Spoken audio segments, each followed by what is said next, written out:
பழைய ரெசிஸ்டன்ஸ் புது சப்போர்ட்டா மாறிடும். அண்ட் இந்த 3 பங்குகள் எக்ஸாக்டா இந்த திருப்பு முனையில இருக்காங்க. வீக்லி பிரேக் அவுட் சீரீஸ்க்கு உங்க எல்லாருமே வரவேற்கிறேன்.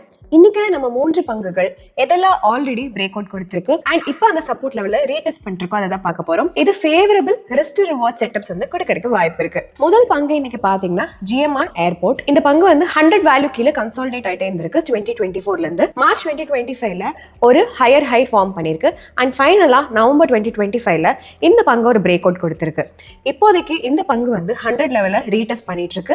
இது வந்து சப்போர்ட்டா ஆக்ட் பண்றதுக்கு வாய்ப்பு இருக்கு. இந்த ட்ரெண்ட் எப்ப இன்வாலிட் ஆகும்னா இந்த பங்கின் விலை 96க்கு கீழே போயிடுச்சுன்னா. இரண்டாவதா நம்ம பார்க்க போற பங்கு வந்து HPCL. இந்த ஸ்டாக் வந்து 450 கீழே ட்ரேட் ஆயிட்டு இருந்திருக்கு செப்டம்பர் 2024ல இருந்து.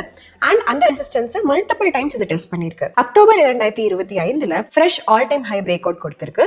டிசம்பர் 2005ல ரீடெஸ்ட் பண்ணிருக்கு அதே பிரேக் அவுட் ஜோன். இந்த ட்ரெண்ட் எப்ப இன்வாலிட் ஆகும்னா இந்த பங்கின் விலை 442 ரூபீஸ்க்கு கீழே போயிடுச்சுன்னா. நம்ம அடுத்ததா பார்க்க போற பங்கு வந்து MRF. இந்த ஸ்டாக் வந்து 1.5 லாக் கீழே தான் ட்ரேட் ஆயிட்டு இருந்திருக்கு சில மாதங்களா. ஃபைனலா ஒரு fresh all time high September 2025ல கொடுத்திருக்கு. இப்போ இந்த பங்கு அந்த பிரேக் அவுட் லெவல்ல ரீடெஸ்ட் பண்ணிருக்கு. இந்த ஸ்ட்ரக்சர் எப்ப இன்வாலிட் ஆகும்னா பங்கின் விலை 1,45,000க்கு கீழே போயிடுச்சுன்னா. சோ இதுதாங்க அந்த பிரேக் அவுட் ஸ்டாக்ஸ் இந்த வாரத்துக்கு. இதுல எந்த பங்கு வந்து உங்களோட வாட்ச் லிஸ்ட்ல இருக்குன்னு கமெண்ட் செக்ஷன்ல சொல்லிருங்க.